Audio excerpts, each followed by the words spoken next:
ले तरबूज का नजी गुल्फी खावे तो राम राम सीताराम जय जवान जय किसान जय माताजी ने बधाईने जय श्री कृष्ण। तो friends welcome back my vlog. I hope તમે બધા મજામાં હશો। તો વ્લોગ કરી દઈ ચાલુ। આજ વાડીએથી વ્લોગ ચાલુ કર્યો હે આપણે લેટ થઈને વાડીએ। આગળ મેં વ્લોગમાં વાત કરી ચર્ચા કરી તે પ્રમાણે દાંતેડું લાગી ગયું છે અને ધાણા વઢાઈ છે 2 દી થયા। સાથે સાથે ભરનું કામ પણ હાલે હે। ધાણામાં અમે આ રીતે ભર કરીએ છીએ જેથી કરીને ટ્રેક્ટર દ્વારા ખરીએ સુધી પહોંચાડવામાં હેલું પડી જાય છે અને આ રીતે સિંદરી બાંધી દઈએ છીએ। ગોવિંદની ઓલી બાજુ ભર કરે છે, આ બાજુ બેનો બધા ધાણા વાઢે છે અને છોકરા કરે છે રમાયતું। અને અત્યારે ઇવનિંગનો સમય, આમ તો રોંઢો કહેવાય, અમે રોંઢો કહીએ ને। ભર કઈ રીતે થાય ને તે આગળ આપણે જોઈએ। ઘણા ઠેકાણે પૂરી કરતા હોય છે, પૂરા કરતા હોય છે, પણ આપણે ભર વરહો વરે કરીએ છીએ। આ ભરમાં એવું હોય મિત્રો, પાથરા પછી પાથરો, વારા પછી વારો, મારા પછી તારો, થઈ જાય ભર આખો હારો। બરાબર ને? રામ રામ। હું વાત કરી તો બધાને ખબર પડે ને।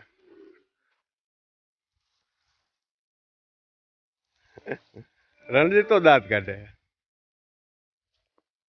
કે અમારે કામ ચાલુ હોય ને તે ફિલ્મ ભેરીને ભેરી હોય એમ કેતો હોય કા વિક્રમ? હે રણજીત એમ કહો તું?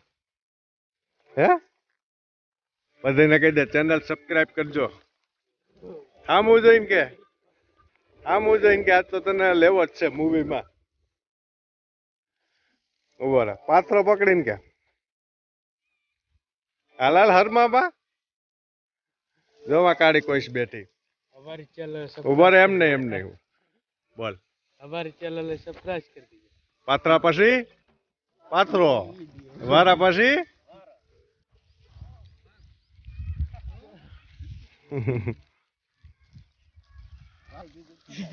વારા પછી ભર થાય। એટલે હવે હું એનું હાલતી હોય મિત્રો। અને હવે આ ભર થઈ જાય પછી 4-5 દી સુકાઈ જાય પછી આને ફૂકણીમાં ચકેડીમાં, અમે ચકેડી કહીએ, ઘણા ફૂકણી કહે, એમાંથી કાઢવાના રહે ને આ વર્ષે કેવું ઉત્પાદન રહે આપણા ધાણાનું તે પણ આગળ જોઉં। એટલે આજે હજી આગલા 2 દિવસ વાઢ્યા હતા તે ધાણાના ભર થાય, કાલે પછી પરમ દિવસે વાઢેલા છે તેના ભર થાય। એ રીતે 2 દિવસના સ્ટેપે ભર કરીએ છીએ। અત્યારે આ થઈ ગયો છે ભર આપણો તૈયાર।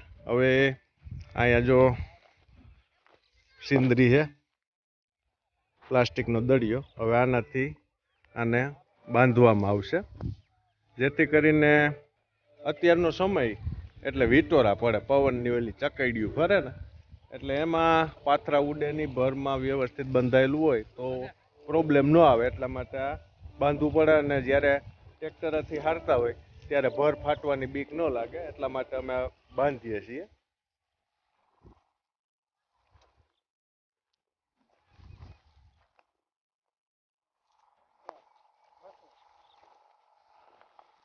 આ એક જણો ખેંચાવા આવજો।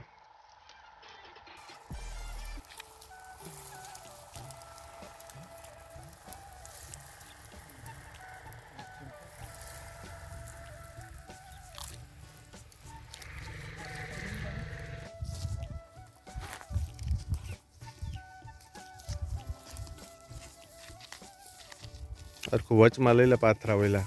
ગોવિંદ પેલા પાથરા હરખા લઈ લે।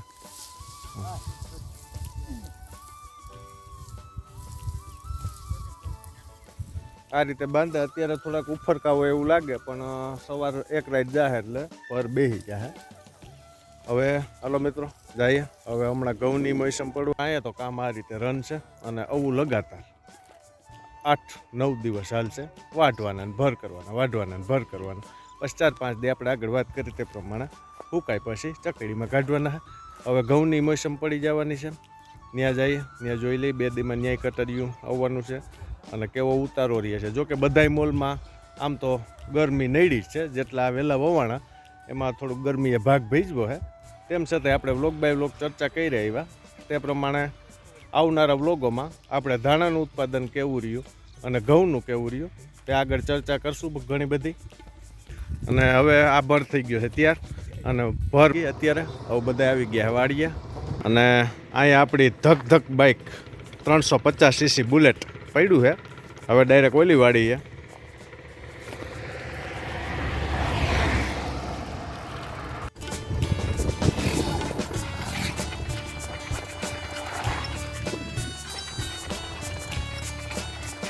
પૂગી ગયા છે ઘઉંવાળાપડામાં.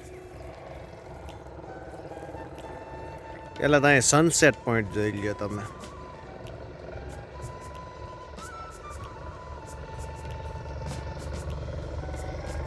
અહીંયા ઘઉં એકદમ પાકી ગયા હે.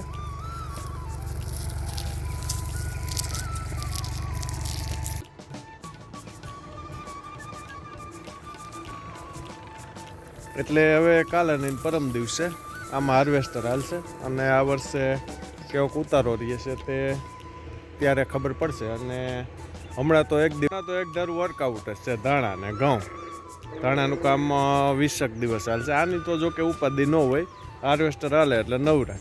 પછી 4-5 દિવસ થાય એટલે આ પડામાં ડાયરેક્ટ મૂકવાની હોય દિહારી અને પછી ડાયરેક્ટ ખેડા. એટલે ઘઉંમાં એ કાંઈ ઉપાધિ નહીં, પણ ધાણાની ને એ બધી થોડીક પિંજણવાળી કામગીરી, વાઢવું ને કાઢવું ને એવું બધું હોય. પહેલેથી આમ તો પિંજણ હાલી જ આવતી હોય. અને આ બાજુ મોસ્ટ ઓફલી બધે ઘઉં જ છે.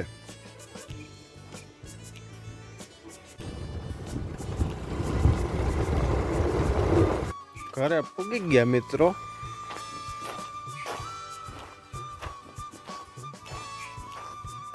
અમારા એ રોંઢડી હાલતી લાગે.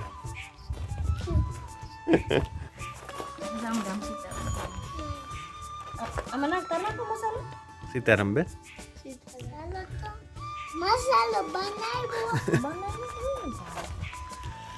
આમાંથી કોઈ એમ નહીં કે હાલો તરબૂચ ખાવા. અમાર ભાગું તો ન જ કે એને તરબૂચ બહુ ભાવે. મીઠા હે ભાઈ? હે રાજી? મીઠા મીઠા હે કે તો બધાને રાજી ખાવામાં નવરો થાય જ કે. હે રાજી બધાને કે હાલો તરબૂચ ખાવા કે તું દઈ ને પછી આવશે તો. હે તને મોરો મોરો આપણા હાથું મોરો એકલા એકલા ખાવામાં.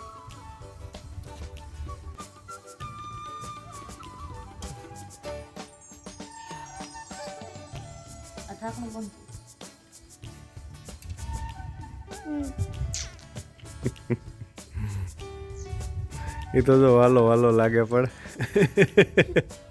મીઠું મીઠું બાવશે કે ભાઈ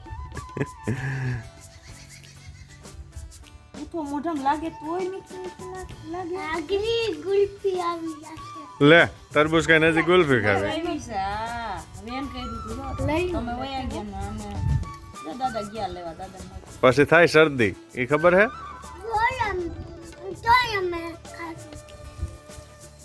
પછી ડોક્ટર હોય મારશે તો તઈ નહીં રહો ને. હે તઈ નહીં રહો ને. આવ્યું તો ખરા હો ભાઈ. અમારે રોંઢડી હજી ચાલુ છે.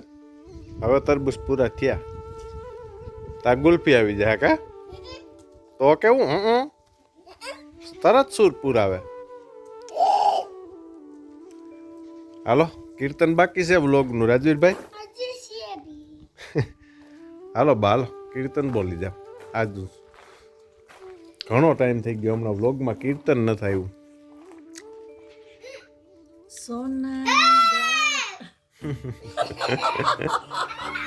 જો વૈસારે બોલ્યો એટલે ગુલ્ફી નહીં દવો. કીર્તન ચાલુ કર્યું વૈસાર બોલે એટલે ગુલ્ફી જટી લેવી. હાલ સોનાની દ્વારકામાં ઘડીએ ન ફાવે મને મારું ગોકુળ યાદ બહુ આવે મને વીરા બલદેવ યાદ બહુ આવે મારા માટે ગરમ ગરમ અને ઈ નહીં, મારા માટે નાના નાના ગેડી દડો લાવે, મને મારું ગોકુળ યાદ બહુ આવે. આજ તો પંખીઓએ સૂર પુરાવી દીધો ભાગુ. કીર્તન અરે પંખી ચાલુ છે.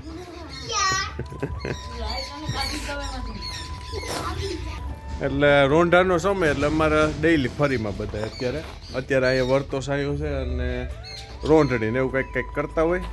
હાલો ફ્રેન્ડ્સ બધા વ્યારું કરવા હવે થાય છે વ્યારુની તૈયારી કે ના. શું છે આજનું મેનુ? હજી વરગવાનું છે. આમ નક્કી નથી કે ભાઈ શું બનાવવાનું છે. ખીચડી તો અમારે કમ્પલ. કાંઈ પણ બોલે કે ન બોલે પણ કાજલના મોઢામાં પહેલા તો ખીચડી તો નીકળી. કારણ કે ખીચડી એને બહુ વાલી ફરજિયાત અમારે હાથે તો ખીચડી હોય જ કા. દૂધ ને આવી ગયા ધીરે ધીરે પણ હવે આમાં કઈ સમજાતું નથી શું બને. તે ગરમ કરવાનું દહીં કરવા માટે દૂધ ગરમ કરે મેડમ. જો મિત્રો આ દહીં છે ને સ્પેશિયલ ખાવા માટે બાળકોને કા. આને કહેવાય દોણીનું દહીં. પેલા દોણી આવતી